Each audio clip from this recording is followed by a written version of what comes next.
Welcome to the Cover Zero podcast, where we're going to stop playing that music because we're done with the intro and give an all-out blitz on the league.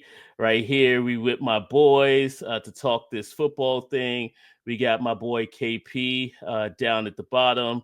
He's representing them Kansas City Chiefs. Got my boy Tigo back from his hiatus. I know he's been missing for a while. You miss him, and he's back. And now his partner in crime has done run off, so we down a man again. But he representing them Cowboys. And then we got my man who tonight is repping the Chicago Bulls, but normally he's representing that black and gold, them Steelers, who might need to be a part of one of these conversations that we're having today. So we'll talk about it. But you know how we do. We like to kick off with a moment we like to call Get It Off Your Chest. And who are we going to start with? Who wants to get it off their chest first? I think we're going to go with my man Tigo. Tigo, what do you got to get off your chest? Well, for me, my get off the chest for this week is my man Lamar Jackson, man. I understand, it's a team sport. They lost the game. Lamar Jackson cannot compete for a Super Bowl this year. I understand Again, that, but you again. Come on. you cannot blame Lamar Jackson for that loss to the Bills. That is my get off the chest for this week. But I'm just gonna follow up a little bit on that, just to say I'm disappointed. I am so disappointed. Not just because now we're in an AFC Championship game. It's sort of a repeat of a couple of years ago, and it's like the same two teams or whatnot. I'm just disappointed because this conversation has to happen again. Because again, as well as Lamar has played all year long, as well as he played in that game, like he made a couple of mistakes. That's fine. I acknowledge he made a couple of mistakes early. That's when you want to make your mistakes early, so you can have a chance to come and put yourself back in it and be able to go at the end of the game and win the game. And that's what he did. He brought his team back. Like that is, if you're looking for a quarterback attribute, that's what you want. You want someone that can bring your team back. You want that, like, okay, it's we got 2 minutes to go, try to tie the game or score and win the game.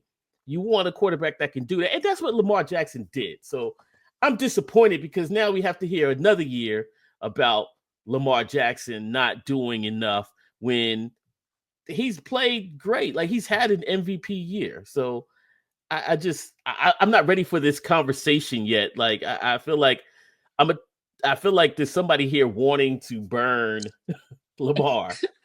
And I just I'm gonna call it ahead of time unwarranted. All right, hold on. I'm just going to piggyback off what X was saying. So, all right, point. Let me just give you an example.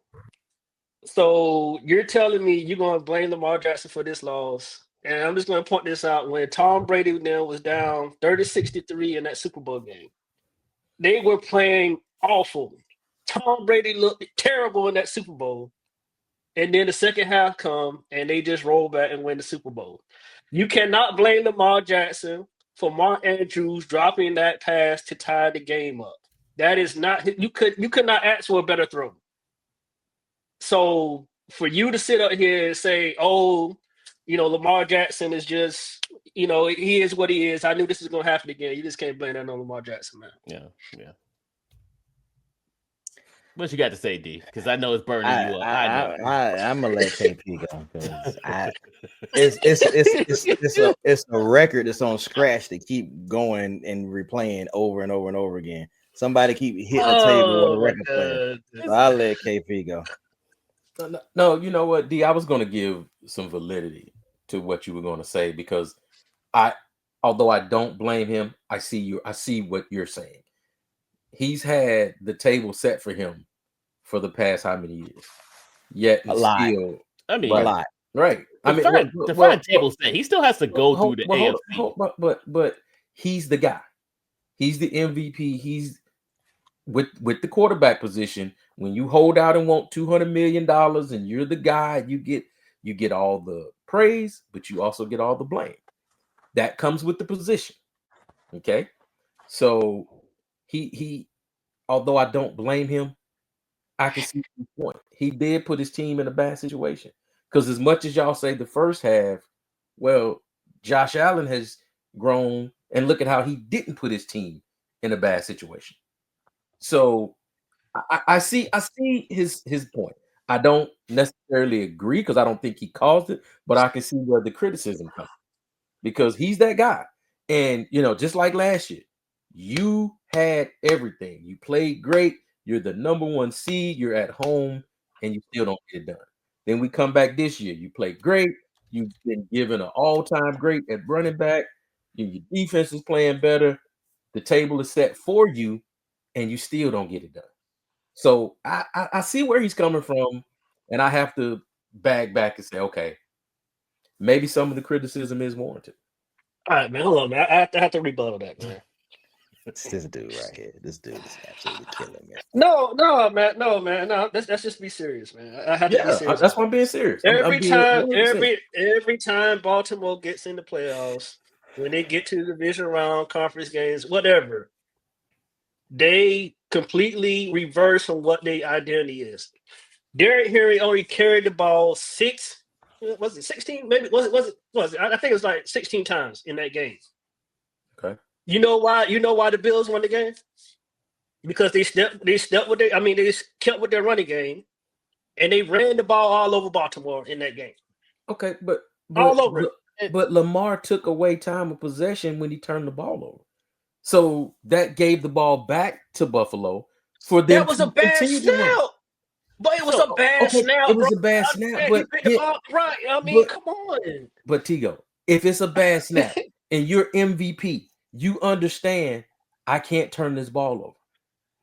But yet him trying to do something, and he then did what? Turn the ball over. And you said a bad snap, but what about the interception? Derrick Henry had just had a good run, and they were trying to do play action. Interception is it? Come on, come on, guys. Come on, at the beginning. Come on, okay, that's right. Let's be real, man. But what these arguments is gonna be? Those guys that are playing this week didn't do what? They didn't throw those interceptions. They didn't turn that ball over, and that's why they're here with a chance to play in the Super Bowl. Bro, how can you sit here and just say, "Oh, that interception changed the game"? No, it did not change the game. Let's just make it. Let's be real. Let's just be real. If Mark Andrews would have caught that 2-point conversion, right? We can. We can just get the game going away.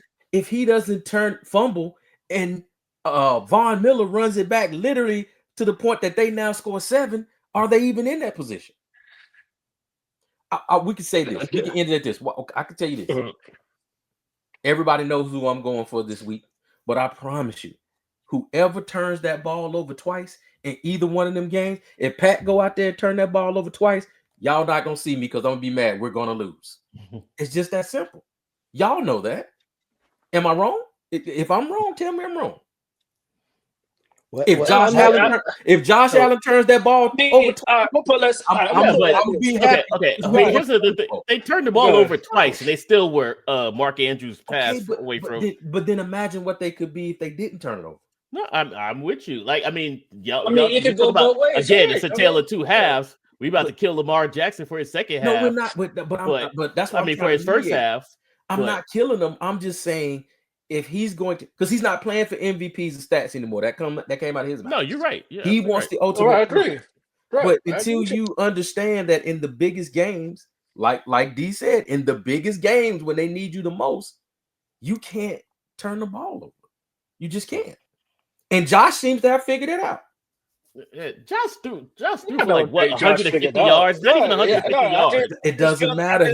He didn't negatively impact his team. Did he give them the other team 7 points? So let me ask you a question. So you want your quarterback to throw for 300 yards and y'all lose, or do you want him to throw for 100 yards and have a chance to go into the AFC Championship game and a chance to go to Super Bowl? Bro, he had a chance to go, bro. I mean, again, no. Wait a minute, hold on. Mutually exclusive.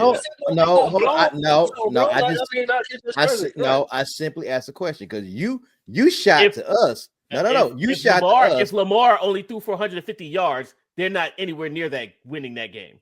X, you shot to us that Josh Allen only threw for whatever. Now we My- all can sit here and agree Buffalo is Josh Allen. So if he don't run or throw, they ain't winning at all. But you making so it he got sound to like do one or the other. the reason why you making it sound like Buffalo won because he didn't turn the ball over. That's not why they won. What it's a strong contributing factor. 100%. I agree with D on that. Strong. It's a strong contributing factor. I mean, it's a strong contributing factor because, as KP said, if I'm giving the ball away, I am changing possessions. Yeah, I am you giving are. more possessions Yes. to you. Yes, And it ain't you even are. about time. Now I'm just giving you more possessions than I've had. Yes, you are. But also a 3 and out to me is the same as a turnover. I don't care if you turn the ball over on an interception or a 3 and out. Like to me, a 3 and out is a turnover. Okay, but a 3 and out, when I got the lead, I burned time off the clock. Mm-hmm. Right. Now what has it done for you? And X, you know football better than that. A turnover gives the other team what? Momentum. Field position. And momentum. And that. And momentum. You know that. So the thing Okay, about well, it is, who had the momentum in the second half after the 2 turnovers? But after they were already down and they were having to try to fight back. I agree, but it takes so much to come back. Yes. You expended so much to come back. And like the argument, yes, I'm gonna go to it. Yeah, he threw an interception. Okay, we don't know if they would have scored, but at least they was in field goal range. We don't know if they would have hit the field goal, but hell, at least you took away the option for me to even try. Correct. And then the fumble, okay, and then that went all the way down. So now you put in a position in the defense in a very, very difficult position. They're gonna either get 3 or 7. So it's a swing. And I'm not harping on Lamar for this game. It's just the one of many he's had in the playoffs. The man record is 3 and 5. Which is again my point. Like you can't. I mean, you come on now. No, come on. What? He 3 you and don't 5. want him to get criticism, but I don't want him to get criticism. It's like you can't just be like, oh, Lamar can't win the big one. I just hell, he 3 and 5. He can't. I mean, right now he hasn't. He's 3 and 5. You tell me. I hate man. I can't stand man. But what is 3 and 5? You know what? You know what? I was just gonna say no, but this is gonna sum it up so we can move on. D said something to me, and that made me start to think. The young boy in Washington got one less win than him. This is his first year. Yeah. Right now. Right. Okay. Now. Yeah, but I still think it's a. But what is that saying? Thing. What is that saying? Mark Sanchez took the Jets to the playoffs. Nobody's gonna say like Mark Sanchez. And he got one less win than Lamar. What is that saying? No, I mean, yeah, I just think you can't put it on Lamar. I just say you just can't put it on Lamar. You can because you're the guy. You can't put it on Lamar, but you can't shy it away from Lamar either. That's so right. You can't tell me on one incident, oh man, he the MVP, he the this, that. You're right. I can't take that away. Those are facts. But let me give you more facts back. He 3 and 5 in the playoffs. Okay. He 3 and 5 when it counts. And if this was another year, if this was another year, like his first year to playoffs or the first time, like I can go with you. Like this one, like this man did everything he could to bring his team to that game, but he didn't. He didn't. Okay. He didn't protect the ball. He didn't. Okay. I mean, turnovers. It's a losing battle. X. Come on, no. It's not a losing. It's not a losing battle. It is a losing battle, man. Bruh, it's not a losing battle. It's a factual battle. Yeah, I see it both ways. I get it. I'm a fan because he the only one to do an interception in the playoffs, and like, he is. None of the ones that won did. X. They said this is the first time he's had multiple turnovers, either in the playoffs or this year. Mm-hmm. You picked a hell of a time to have that. Yeah. Unfortunately, it just happens to be in the playoffs. Come on, man. I don't want to hear about this. I will admit his performance, his quarterback play this year has been top notch. Mm-hmm. That's the regular season. Now you got to ratchet it up another level. Okay. We know what you can do in the regular season. But I understand, right? But I just don't understand. I mean, all right, I'll give you the fumble. All right, I'll take that fumble. But that interception, man, I just feel like the receiver ran the wrong route, man. I just, to be honest, if you see what Beckman was doing, bro, you can't tell me. This guy was running the right route, bro. I'm telling you, man. I'll give you the fumble. I'll take the fumble all day. But that interception, like, come on, man. All right. This dude is killing me. Yeah, man. I'm not All right, doing so- you, bro. I'm just being for real. It's You know fine. what? I'll let it go, but I promise Yeah, you, yeah. we'll be right back here again next year. Yeah, We'll we'll see. see this year. See, that's we'll see that last year. right there. Yeah. That right there is what I was talking Oh, about. my That God, dude. narrative. Like Can I ask let's wait and see can I next ask you a year. question? Can I ask you a Let's wait question? and see next year. Can I ask you a What, question? man? You can ask Did whatever it- you want. What, man? What happened last year? He lost in the lost. playoffs. What Yeah. happened the year before that? Bro, he lost.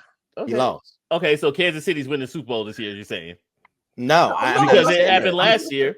Because No, it happened I'm last saying- year. No, but I can say this. The again, we go back to the quarterbacks when they have success, they seize that moment, y'all. That's what we're saying. I get what D is saying. When they need him the most, he's not at his best. Yeah. And you're saying he is, Mhm. but there's the other half that says he wasn't. And No, there's a factual side that says he right, wasn't. the whole first half says he wasn't at his best. Yeah, okay. But I also argue that you don't necessarily need to be at your best. Case in point, Josh Allen wasn't at his best and they still won. But he was at his best Okay. because he didn't turn the Okay. ball over Now- and he kept his team on the field. my God. Whereas the Josh Allen of old, We're moving on. But what was the knock on Josh Allen before? What was the knock on Josh Allen? He Turnover. turned the ball over. He was Lord, reckless, man. and that wouldn't lead to success. But what did he do in the Again, playoffs? What has he done? Again, at this Yeah, point, it's- right? The yeah, it's Baltimore, okay. the It's Baltimore okay. defense, the Baltimore We'll move defense did on. not force him to throw the ball. It's Right? okay. They We'll ran move the on. ball. They ran the ball for 150 yards, bro. Like what? I mean, what you want? Tigo. Tigo. What? Let's Wait a minute. Before we jump, go. hold on. Before we jump, let's not act like Buffalo didn't learn from the mistakes we made. They plugged the holes. They stopped the run. Is that not what you're supposed to do in the playoffs? This is the playoffs. You ratchet it up. You don't do the same thing. So they learned from what we did. They plugged the holes. They stopped the run. So at that point, if one half of my offense is not working, then what am I doing about the other half? So you can't be like, man, they went away from the run. See, my argument with KP last year was they didn't even attempt the run. You can't sit there and tell me they didn't attempt to run in this game. They did. It just got shut down. The first time Buffalo did that all year.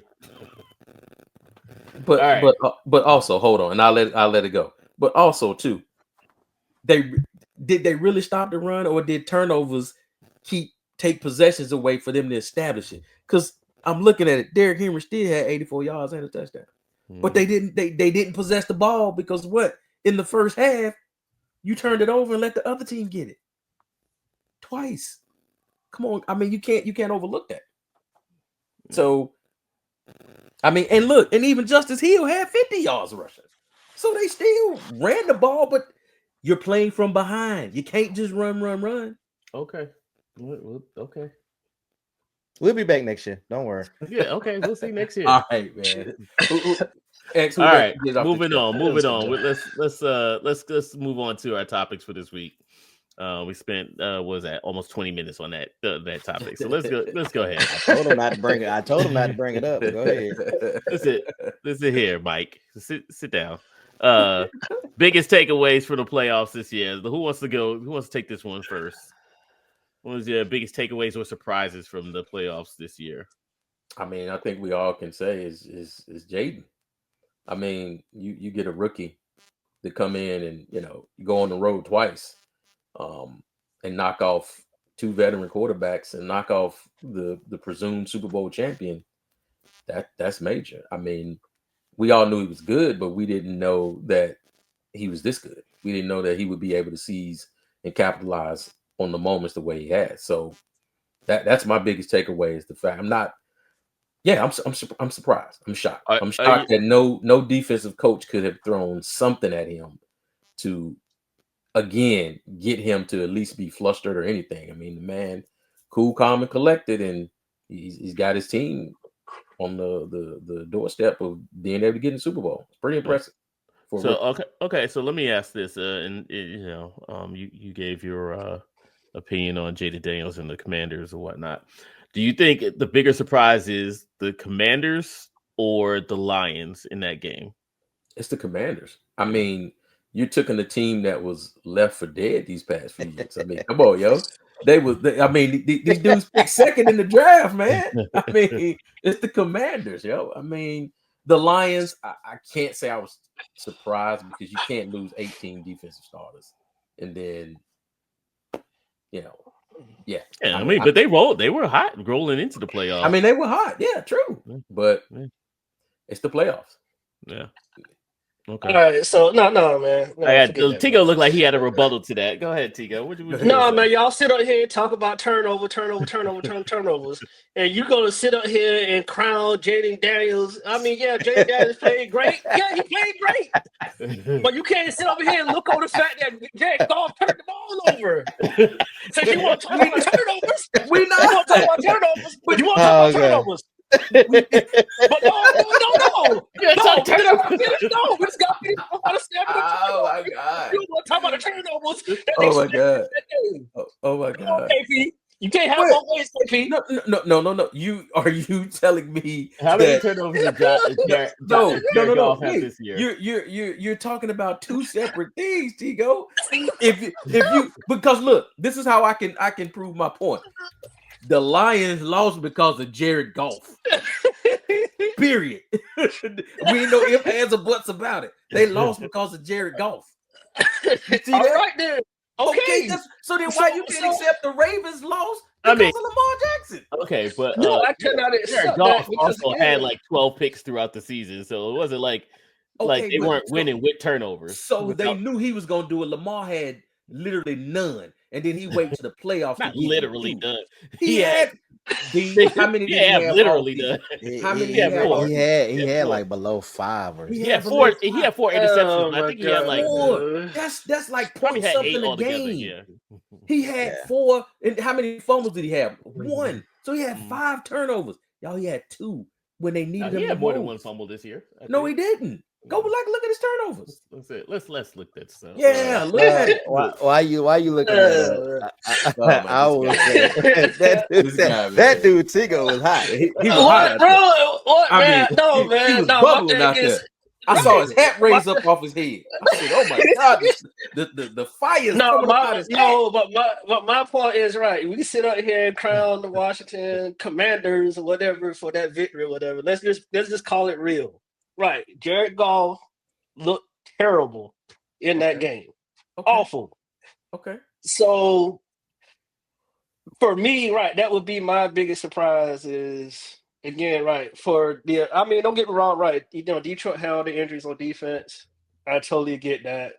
Mm-hmm. But for Jared Goff to go out there and look like that, it was awful. Okay, I mean, we're not debating. But that's my biggest takeaway. No, but that's my biggest takeaway, man.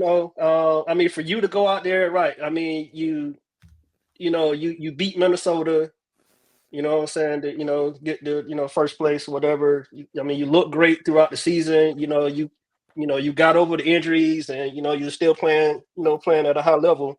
Okay. But again, like I said, man, for Jared Goff to come out there and just do that to that fan base that's been starving, man. They've been starving, man. And he did what Lamar did to they fan base who've been starving. He did the same thing.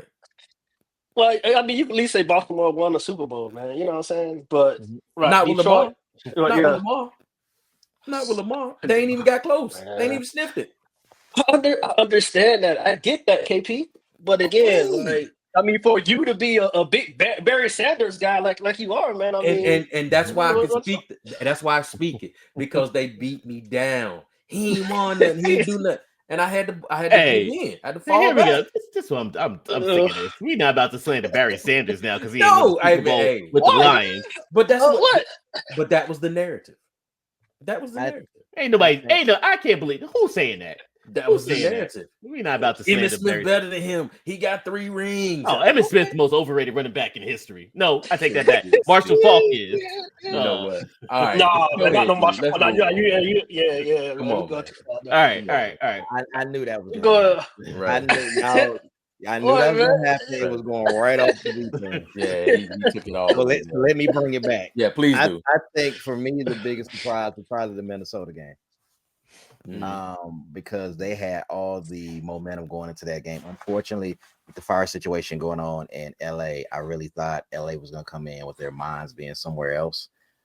having to change venues as far as not being able to play at home, and Nah, everything. I think that might have added to it though, like the emotion, like you had something to fight for. I understand that, but still, everything worked in Minnesota's benefit. You didn't have to go and deal with a home crowd. You didn't have to readjust your outside life. You just had a normal, regular football routine. It was an away game regardless. You didn't have to change anything, and you went out there and you laid a dud. So the thing, what? Oh my God, This dude's on one tonight. I mean, he is Oh, spectacular. God. I mean, he's making up for all the time he missed. Yes, Lord. Go ahead. Yeah, he's trying to get his screen time. Let Right, that man he is making up for all. Go ahead. For real. No, just He done wrote some memoirs about what he was gonna say, boy. This is amazing. Great. Go ahead. He's prepared. Yes, sir.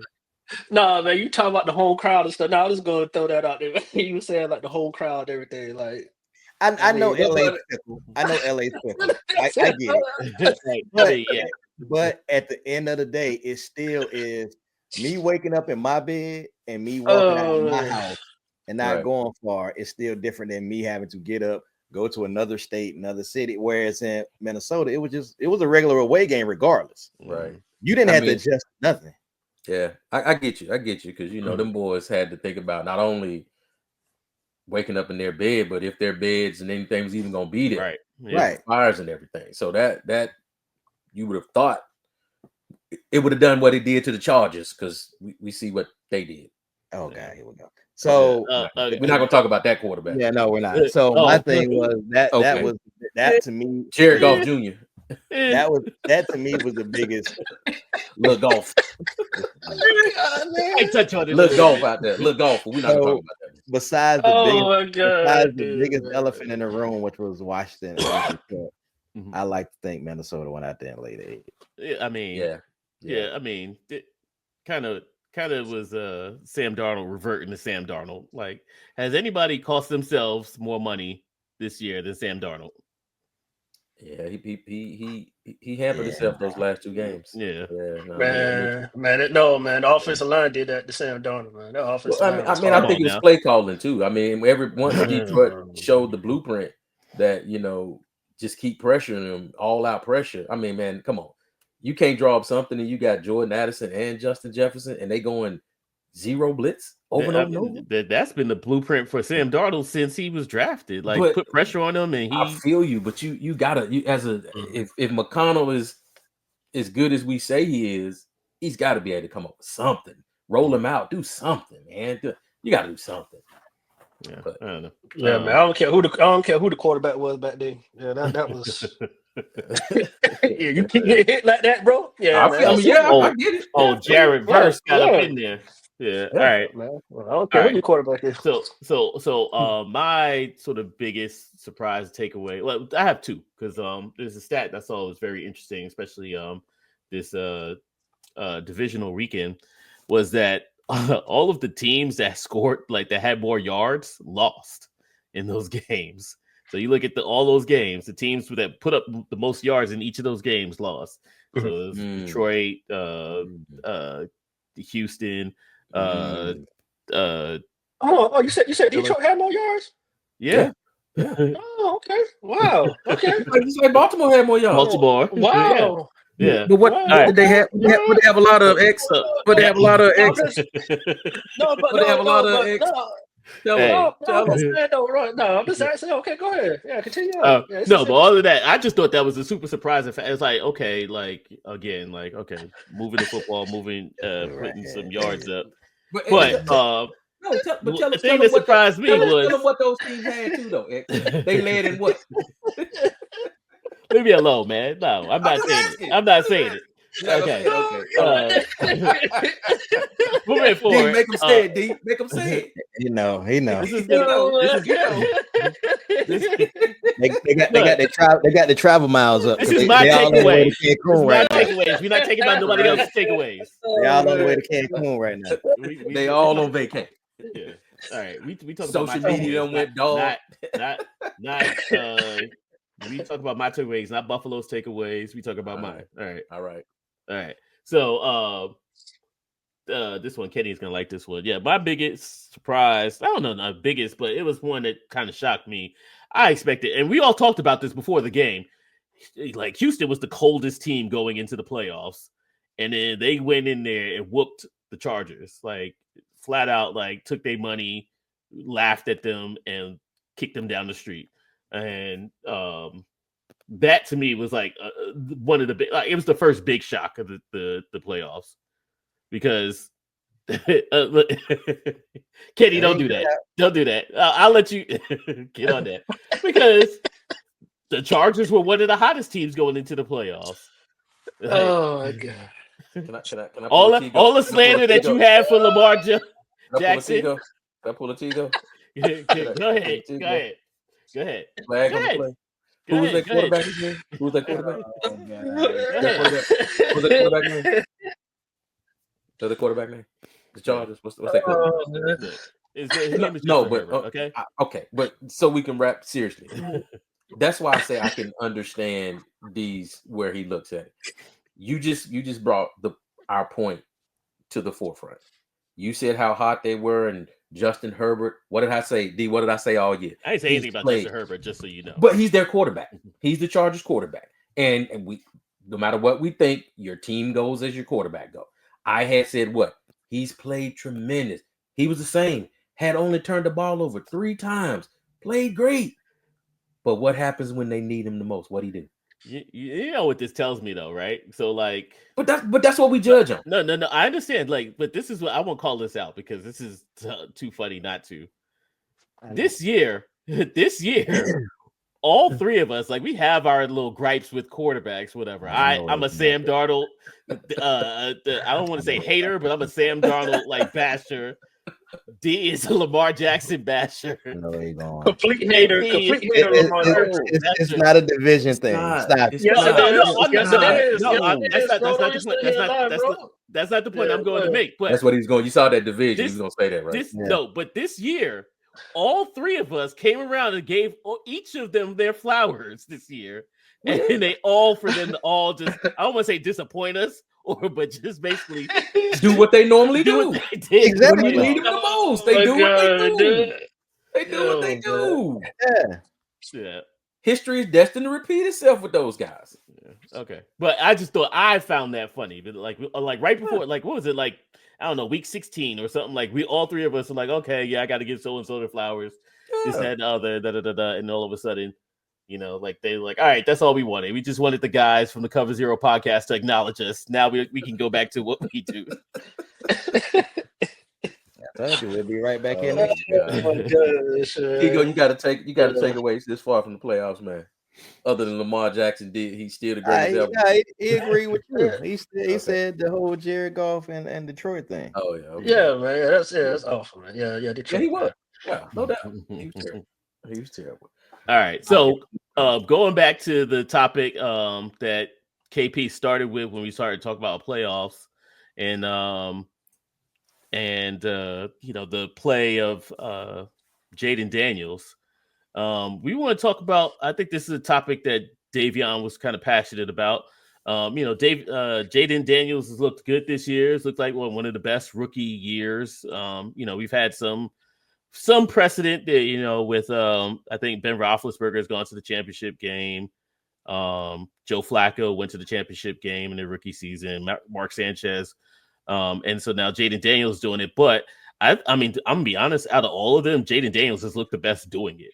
And so, like, what does this mean for his future?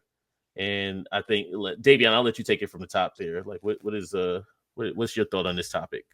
Well, the prior 3 that you named and went, I think that they were all predicated on their defenses being the identity of those teams. Yep. Whereas in Washington doesn't have that. So this will be a true telltale sign as to how he performs. And also the other contributing factor to that is the way I feel is this first year of a rookie, and all you guys know this, the first year of the rookie quarterback, I always feel like there's no tape on them. No one knows about them, so they perform, and it's all really a surprise. And then the second year It's like you have that defensive coordinator. KP know I say this all the time. Yeah, that defensive coordinator. He takes his family on vacation and then he comes home and he sits in that basement with no windows and he studies everything. So then by the time they come out the second year, they've taken away everything that works well for you. And then the third year, you're going to respond to what that defensive coordinator did. And then I'm really know what you are. So all that long soliloquy is what I'm trying to say is in the first year, like right now, Jaden Daniels is getting all these flowers and these kudos. Well deserved. That's fine. And he's the next greatest thing. Is Montego and them gonna have to deal with him in the NFC East for years to come? All this other foolishness off the 1 year. They did the same thing with CJ Stroud. And let's really be clear. CJ Stroud won the AFC South this year by default. You had Trevor Lawrence who got hurt, but wasn't looking good anyway. You had Will Levis and Mason Rudolph, whatever you want to call that.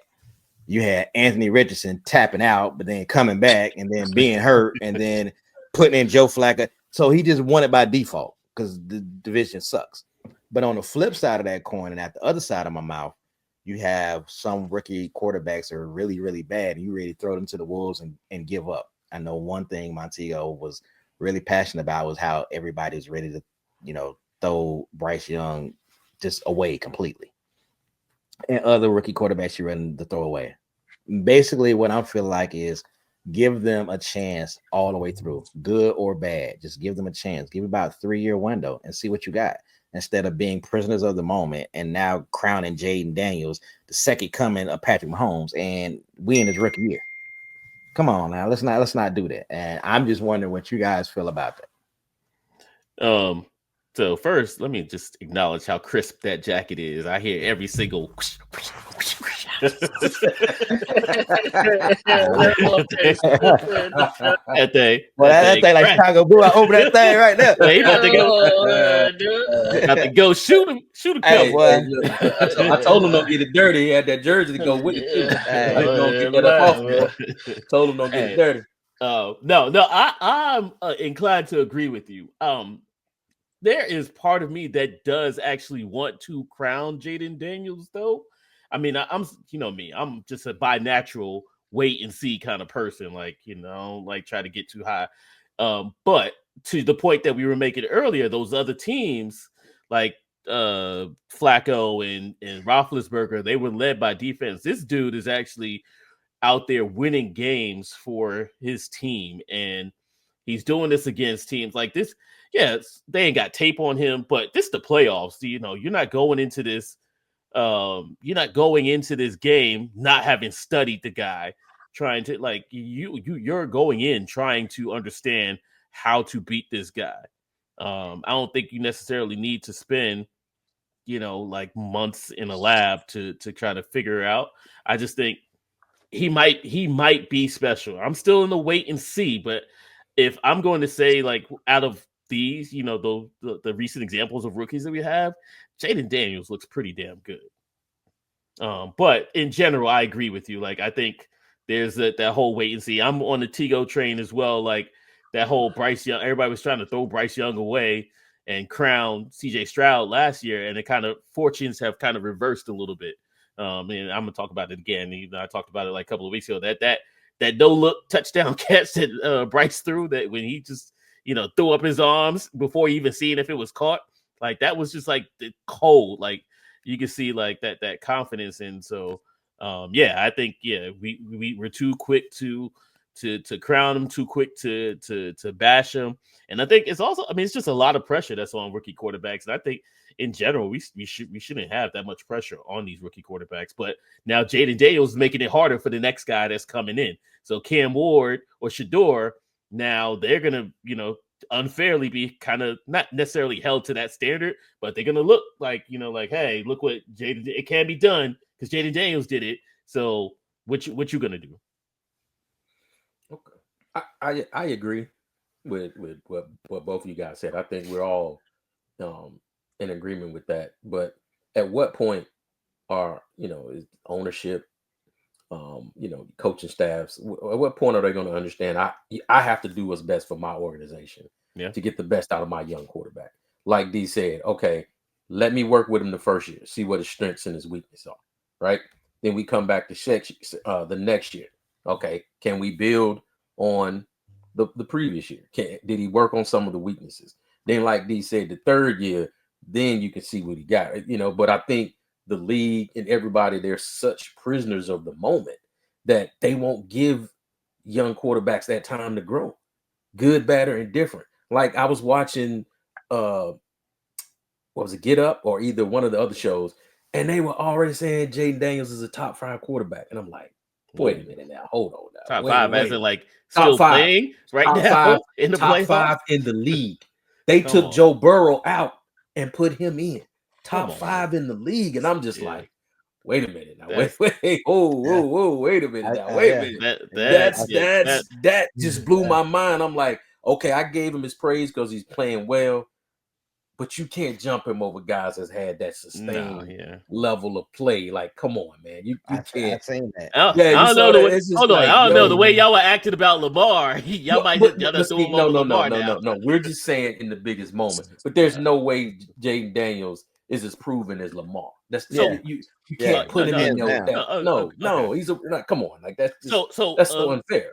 Let me ask this: what do you think? And sorry, KP. I'll let you finish making your point. Pretty good. If he wins, like let's say to the dismay of KP, like he wins the Super Bowl this year, what does that do for his legacy? Like, are we still feeling the same way, or are we feeling like he's already jumped into like the upper echelon? No. Okay. You can't. Okay, you won a Super Bowl. That means we all know it's a momentum thing. I mean, let's be honest also too. You played 2 teams that were kind of tailor-made for your skill set. One team's beat up on defense. Tampa really not known to be the greatest on defense, but to prove our point, they would have lost that game had Baker not did what? Fumbled and turned the ball over. Going back? Here we go. Just putting that out there. Just putting that out there.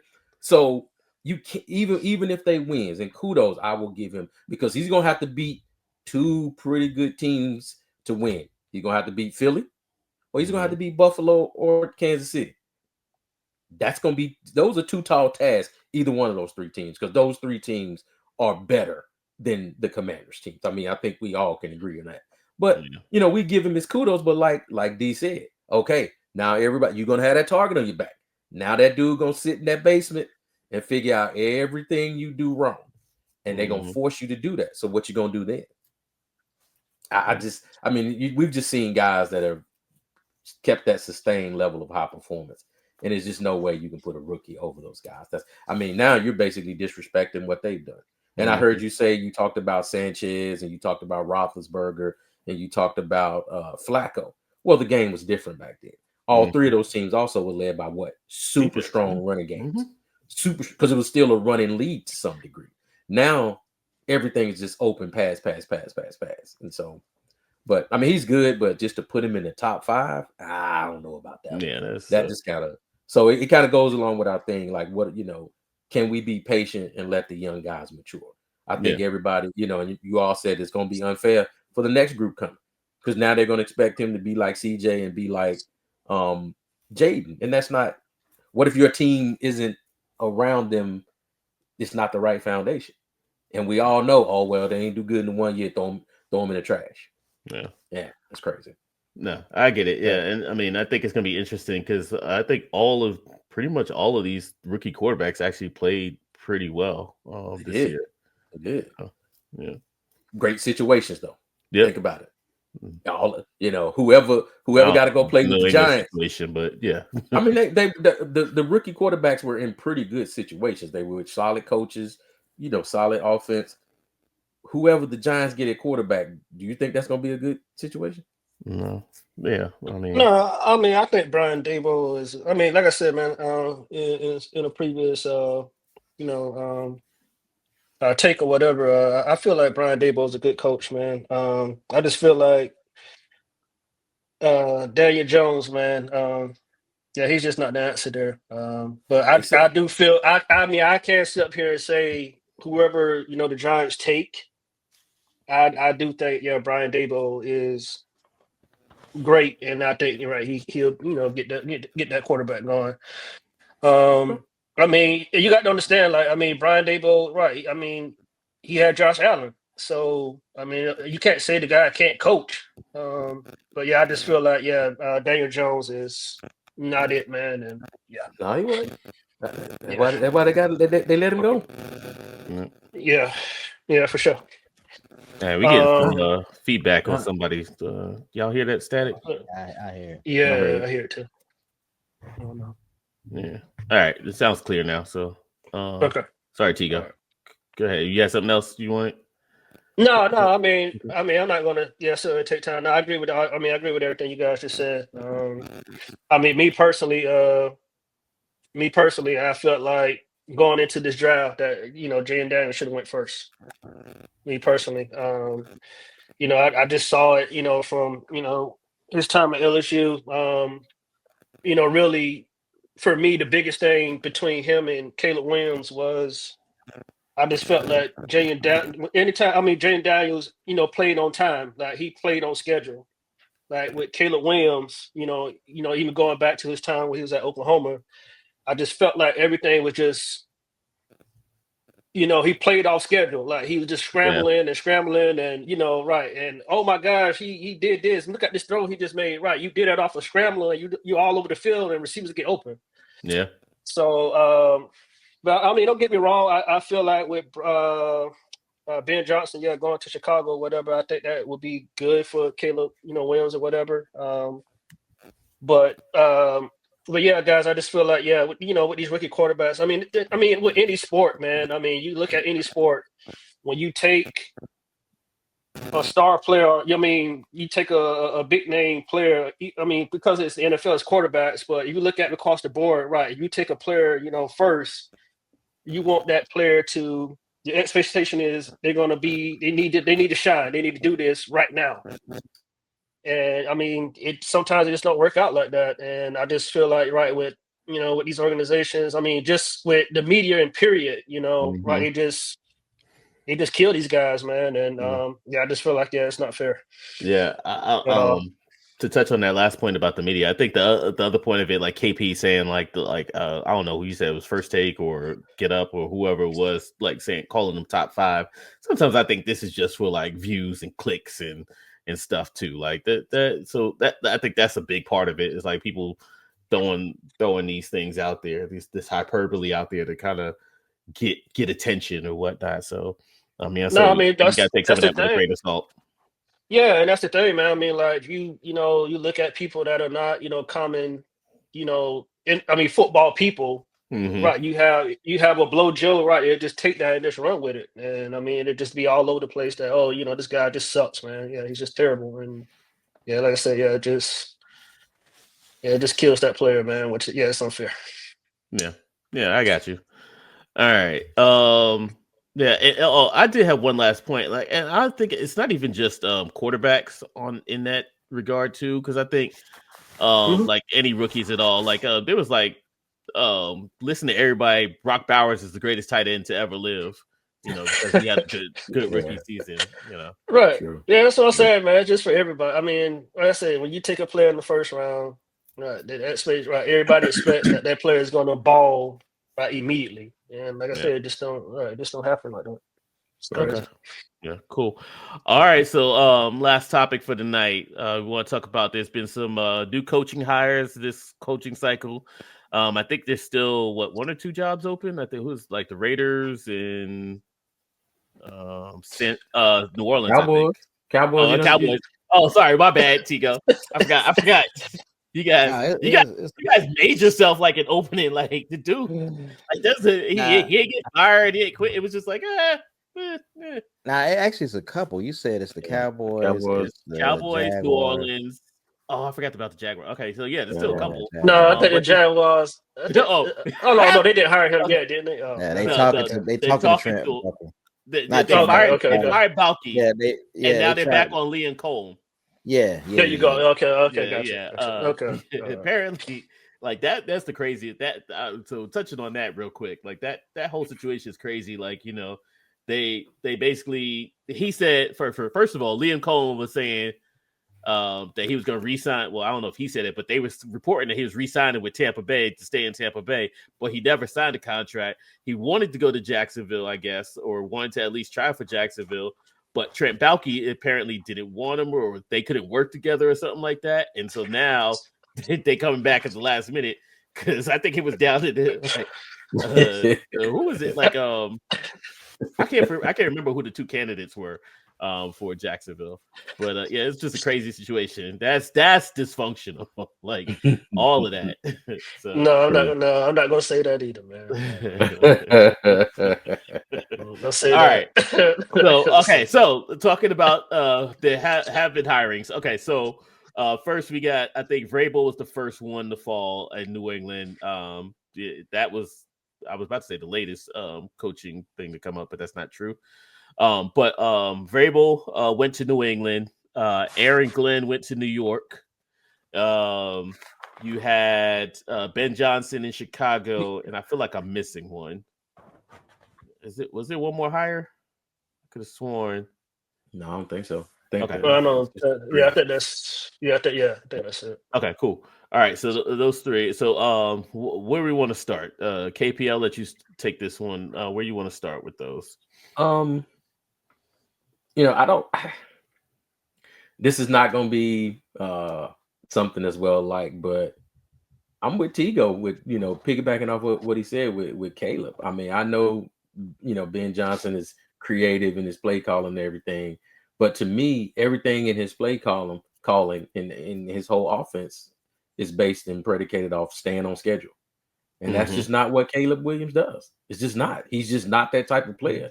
He's that, in a frenzy, scrambler, make it up as you go. Now if he can pull this off and get him to play on schedule, then kudos to him. He's a better coach than what I think of him. But I'm just not seeing that as being the answer. I know Chicago thinks he's the answer, but he was as much as we beat Jared Goff for being terrible, Jared Goff is coachable, right? We all know Garrett could, because he's limited in his physical abilities. So he has to be coachable. He has to be able to understand, all right, the why.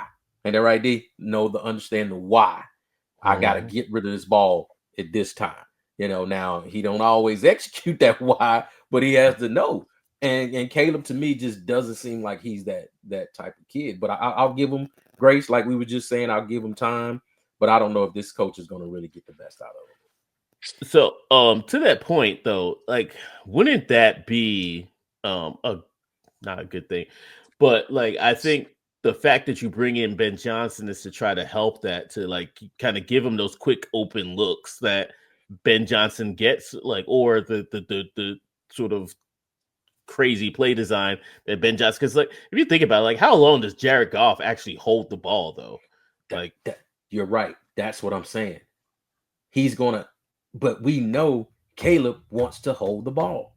Yeah. He doesn't. He even at USC, that was he didn't want to get rid of the ball. Yeah. So if Ben can get him to do that, then yeah, he may get the best out of him. I've just seen, my indictment is not on Ben Johnson. I think my indictment is on the fact that they're trying to mesh this quarterback whose playing style to me doesn't fit what this coach wants to do.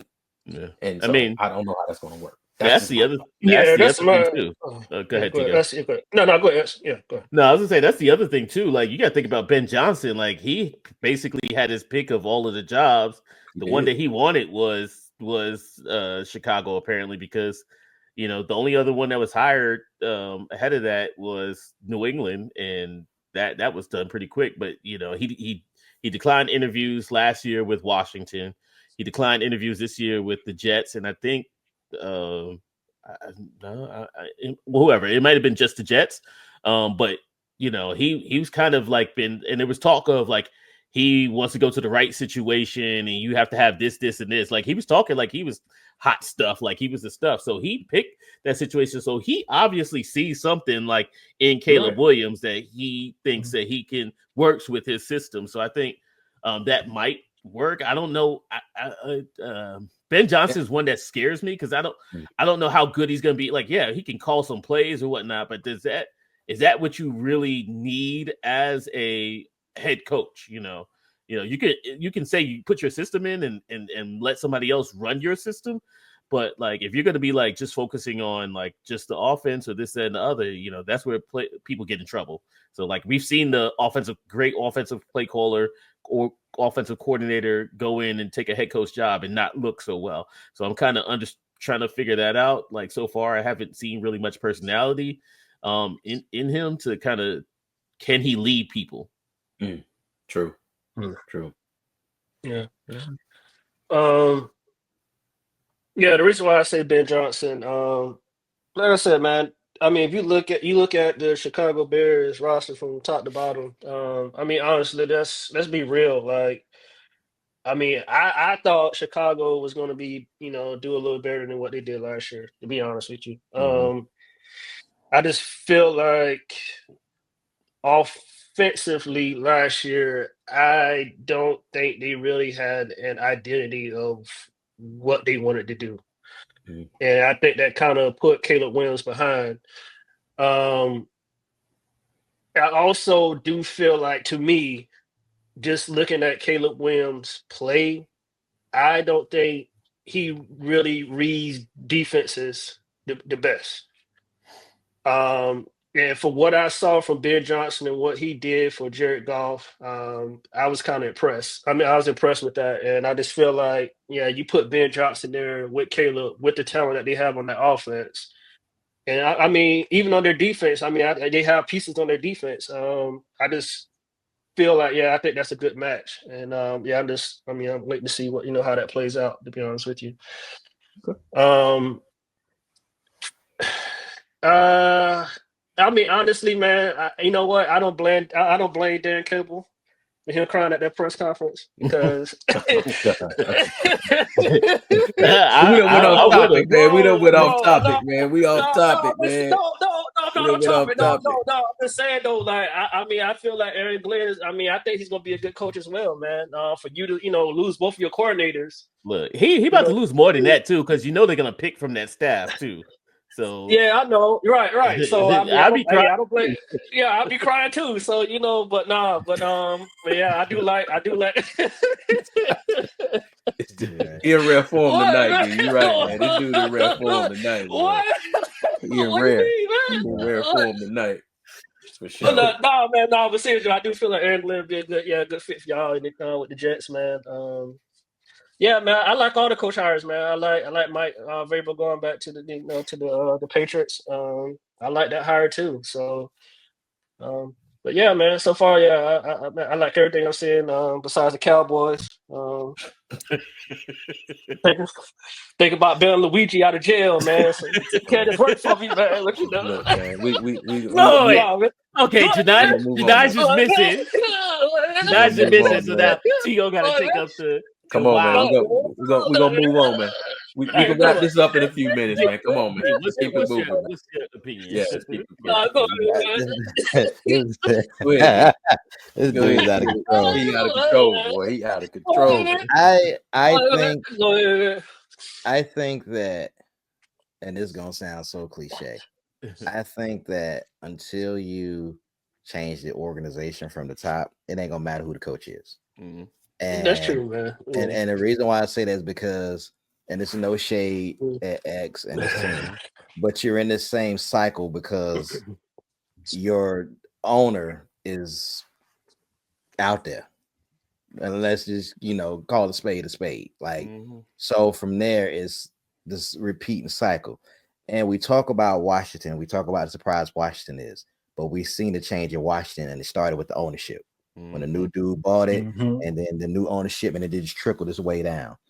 And we're seeing reverse with it in New England, because I don't know what Kraft got going on up there with what Mayo for 1 year, then you out, and then he's saying, "Oh, it's my fault." It sounded a little dysfunctional. So you got a whole lot going on up there in New England too.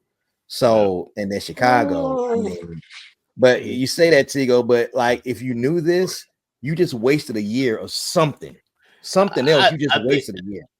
There's a buyer's remorse kind of thing. Like they prematurely crowned Mayo, And Yeah. because they didn't know Vrabel was going to be on. Like Vrabel being fired last year was a surprise. Like nobody thought like he was going to get fired. And so, like, I think if Vrabel was available last year, Mayo wouldn't have even gotten hired, to be honest. So two things. Where did he get fired from? Where did Vrabel get Tennessee. fired from? He had been gone. He No, wasn't Tennessee head coach last year. No. I'm saying he got fired last year at the end of last season, not this past season, but the season before that. Like he only had 1 year off. He just took this season off. But still, that's going back to my point with dysfunction. No, I agree. It's because you hired a place filler, so it's dysfunction, and it's just dysfunction in reverse. So now you got Vrabel. You once again you dive for Vrabel, and we're gonna see how it's gonna go. But the point I'm trying to make is, to me, it starts with organization at the top. So you got the Jets' organization was been in chaos for I don't know how many years. You have Chicago, that organization has been chaos for I don't know how many years. You have Dallas. I ain't got to get into it. Tigo could speak on that. Like for how many years? So you know what I'm saying? And you had it in Washington until you got this new ownership, and it changed and worked its way down. So to me, all this to say, even with the Raiders, it's going to be crazy. I don't know a whole lot about New Orleans. I mean, I think the Bensons may still be running it down there, but whatever. And I know there was a bit of a attitude change in Detroit with the I think the latter I forget her name, Ford, who took over, but she was much different than the other Fords. So once you get that organizational change from the top and it works its way down, then you'll get the right mixture of the coach to be in there. So I don't know what it's going to be. I'm glad you said that last part, because I was about to throw Detroit out there as like a team that didn't really change ownership, but because I didn't know about like I guess the air, someone taking over. Yeah. But I do want to point out Buffalo. Buffalo was a team that was kind of like in that murky turmoil, but I don't, not defending the Jets by any means, because Woody Johnson is a clown. I was trying to think of a safe word to say on the show. But you don't really hit. Do the Wilsons, like Ralph Wilson, like not Ralph? Who owns the Buffalo now? It's a husband wife tandem. Yeah. I can't remember if did they recently buy the team? Like I feel like Buffalo. They added more minority owners. Gotcha. Okay. So it was like Vince and Tracy McGrady. They added some more minority owners, but the main ownership has stayed the same. And let's call another spade a spade. Like David Tepper was out there with the Panthers, but once he calmed down, he sat back. Like you haven't heard anything about David Tepper this year. Yeah. Once he calmed down and kind of backed off, you will see also with the play of the team, it started to change on the field. So once you bring in all those factors and it starts from the top down, then you'll start to see that. Unfortunately, the gentleman in Miami, Ross, he got a whole lot going on down there. That team is in dysfunction. Even going back to well, there you go. Even going back to Brian Flores. So that team is in dysfunction. Yeah. So, I ain't beating a dead horse with the same dead bat, but he's got to start with ownership. And once you get that in place, I think it trickles way down to the right coach. You're right. Now Peter's gonna be watching our show, talk about dead horses and dead bats, man. Look what you doing. I'm good, man. I mean, you keep beating this horse with a bat, but whatever. So I feel like they're gonna be circling back around in another few years, get another coach. Tigo makes a great point. Like, Ben Johnson can possibly do something with Caleb Williams, but I mean, come on. The GM said something a couple of years about some foolishness at the mic, and it's been something every year. I mean, they've been through. What have they done to the quarterbacks? They went through your boy Matt Nagy. They went through the cat they just let go. Now you got another coach. That's three. Yeah, that's what I said. That's what I'm saying. Yeah, I mean, I just felt like that whole situation last year, man, was dysfunction, man, and there's no way for Caleb Williams to kind of, like I said, grow. And but I feel like I said, I think Ben Johnson was a great hire, man, for for him. And I think it's gonna be good. I mean, what y'all trying to say, man? I don't know what I'm talking about, man. Stability is because I don't know if he's gonna be a great hire for them, man. I don't think Caleb gonna fit with what he's gonna do, man. I don't see it, brother. Well, you talking about the scheme. I'm talking about like walking into the building. And right now, yeah. another reverse team is the Giants. I don't know what Mara's up there doing. Yeah, because of what you did, but that's the story. They last couple of GMs been kind of yeah. Like the worst thing the Giants did last year was go on Hard Knocks because Joe Shane is getting lit up by that. You could have had hey Jets fan, Jets fan, don't do that. But don't do that. Look, don't do that, Jets fan. Don't you do it. Look, this is. Don't you do it. Don't you do it. This is. Don't you do it. This is takes one to know one. This is what it is. It's a take one to know one. Oh, Lord. Hey, man, I'm just gonna put it like this though, for real though, man. If Jerry Jones got here and make a fool hire, man, I'm putting all this Cowboy stuff down. I'm being for real right now. I'm being honest. Hey, you about to jump on the KC train too? You know what, man? I'm done with the Cowboys, man. Where you going? Where you jumping ship to? The KC train? Where you jumping ship to? No, I'm not jumping. I mean, I'm just gonna be an NFL fan at this point, man. Nah, man, go ahead and be a Bills fan, man. You know, I'm pulling this stuff down. I can't do it no more, man. I can't. Be a Bills fan. They the favorite this week. Everybody loves the Bills. They the best out there. Be a Bills fan. I'm tired. I'm tired, man. I'm tired. All right. So getting back and close out this subject. I just a couple of thoughts. I think the Mike Vrabel New England hire. I think it's probably the best fit for between the team and the player. I mean, sorry, coach or whatnot. Well, player too, because he played for them, won a Super Bowl with them. I think that was like just something that was meant. Like again, like I said, I think if Vrabel had come available earlier, then like let's say like he got fired before the season ended last year, I think he would have been New England's coach over Gerard Mayo because they had Gerard Mayo handpicked. It seemed like they wanted like one of their former players to be a coach. Apparently, Woody Johnson might be like doing this copycat thing because he doesn't know what he's thinking. I do like Aaron Glenn. I think he's going to be a strong leader, but I don't know how well it's going to work for us. So, I'm again a wait and see thing. I think it's a good fit. I know like half the fan base is pissed off because it's another first-time defensive coordinator turned head coach that hasn't worked out well in the last 20-something years. So we'll see how that goes. I don't want to say cautiously optimistic, but it's the Jets, so anything can happen. But I do think like out of all of the possible hires, out of the ones like they were able to interview and that were available that were wanting to come, because I think they like Cliff Kingsbury didn't want to come here. Ben Johnson didn't want to come here, even though I would have taken Aaron Glenn over Ben Johnson. I think Aaron Glenn was the best choice on the market just from him having like a total scouting background, player background, coaching, like he's coached at different levels. He's learned from Belichick, Sean Payton, Dan Campbell. He has a lot of connections, so I think he could put together a good staff. So I think that is a solid hire as well.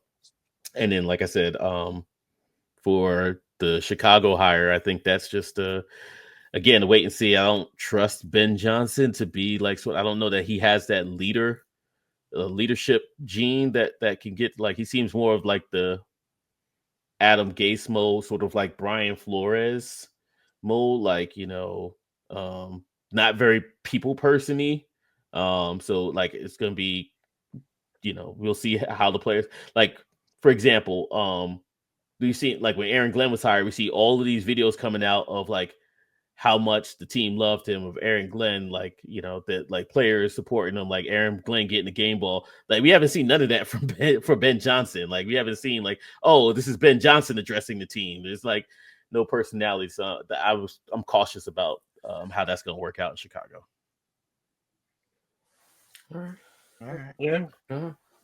Anybody got any parting shots before we wrap this up? All right, get my parting shot, man. I'm done, bro. Yeah, you've been getting shot. Yeah, you've been shot. What are you talking about, man? You've been like a machine gun. Yeah. All right. All right. Well, fellas, Oh it was great talking man. to you guys again, getting to talk shop football. It's been a couple of weeks. Excited and kind of sad that we only got a couple more weeks in the season. We'll get together, maybe do some one or two off-season shows, like maybe around draft time or whatnot. But before we get there, I want you guys to check us out at Escape Boredom YouTube for the Cover Zero podcast. We also have a Cover Zero podcast YouTube channel, so check us out there. Anything else anybody got to say? Any closing words, remarks? All right. Well, we appreciate you all watching, and tell your friends, tell your buddies, rate us, give us a thumbs up on YouTube. And we'll see y'all next week. Peace.